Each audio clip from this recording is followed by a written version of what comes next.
Sierra Leone, located on the southwest coast of West Africa, has a literacy rate of approximately 48.64% when President Bio launched the Free Quality Education Program in August 2018. It was hailed as a bold step toward transforming the nation's education system. Mr. Chairman, distinguished ladies and gentlemen, and I have the pleasure to officially launch the much talked about Free Quality School Education Program, which I believe had the potential to transform our beloved country and provide the ladder of opportunity for every child to reach their potentials. Thank you, and may God bless the people and Republic of Sierra Leone. Now in its second term, President Bio has entrusted Conrad Saki as the new Minister of Basic and Senior Secondary Education to lead this critical sector. However, concerns about the program's progress persist. We are here at the Ministry of Basic and Senior Secondary Education. In August 2018, His Excellency, the President of Sierra Leone, Julius Maada Bio, launched the Free Quality Education. The question is it working or not? Well, to know, join me as I meet the Minister, Conrad Saki, to tell us more.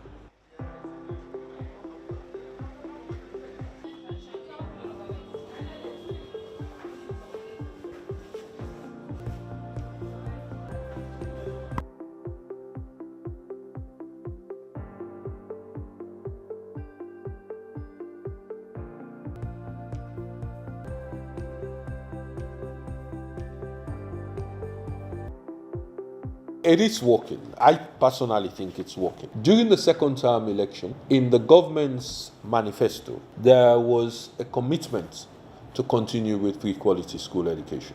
And so in the first budget, what happened? The government actually introduced a 1% education levy added to the 22%. In addition to that levy, in the budget of 2024, if you look at page 35, there are specific amounts that the government has allocated for the provision of free quality school education. As a matter of fact, the education budget, there is 3.4 billion leones made available for education. Of that, 1.1 billion of that 3.4 is for the provision of free quality school education.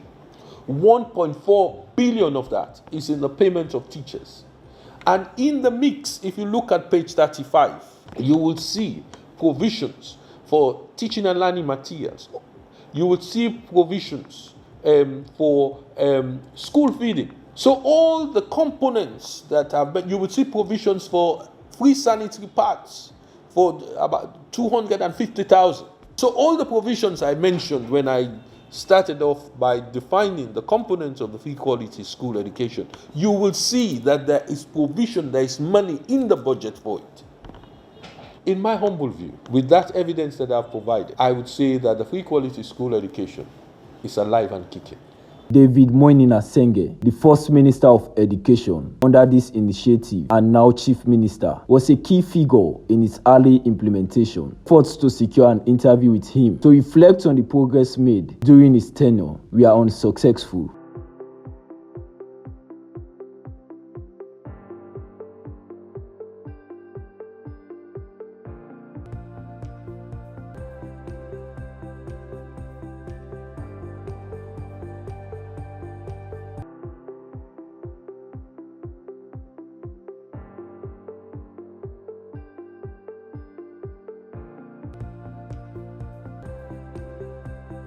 Civil society activist Alfonso Mali also declined to comment but had previously raised concerns during an appearance on AYV's Wake Up Salon. He highlighted persistent challenges within the education sector, including infrastructure gaps, teacher shortages, and resource distribution. But the quality of school leaders we have is like schools are business. You know, people fighting to be board chairmen of school, people fighting to be principal. For what reason? Just to benefit themselves. What the ministry is grappling with is the issue of accurate data.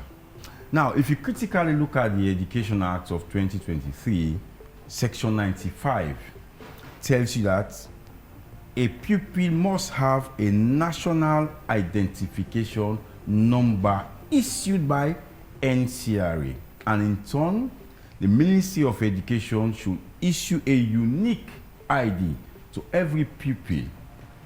Now, one of the issues government is grappling with, because we also want to be fair to government, they do not know the number of pupils that should benefit from the free quality education. Government do pay fee subsidies. You go to the schools, you don't see the number of pupils in those schools. Now let's look at how school leaders manage school resources. Because if you critically look at the education sector plan, so we want to transform learning for all.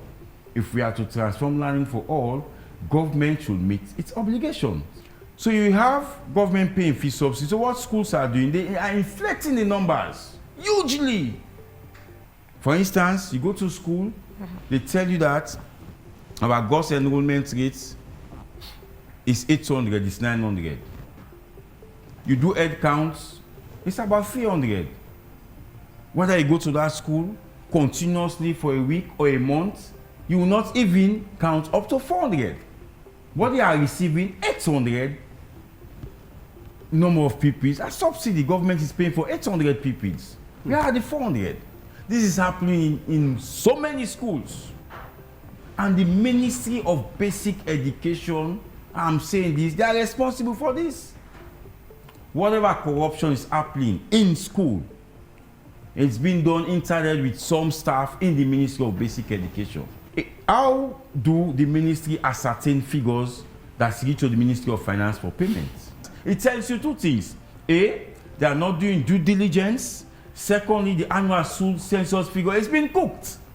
Government needs to sit back, look critically at the implementation of this free quality, and have credible data. The Teaching Service Commission, TSC, a semi-autonomous body overseeing public school teachers, has acknowledged these challenges. The TSC's PRO discussed their ongoing efforts and obstacles in realizing the goals of free quality education. So on a whole, I will say, when we look at what used to obtain before now, when it comes to teachers and the welfare of teachers, I'm not saying we have gotten there, but we have recorded significant change when it comes to the welfare of teachers. Of course, yes, there's a huge disparity because we have over like about 80,000 teachers in the classroom, and we have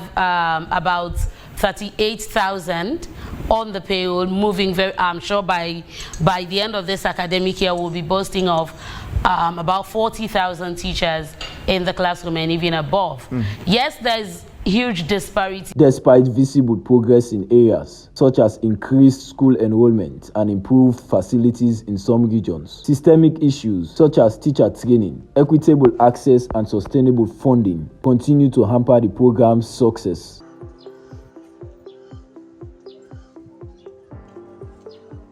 The Free Quality Education Initiative was a vision of transformation for Sierra Leone's education system.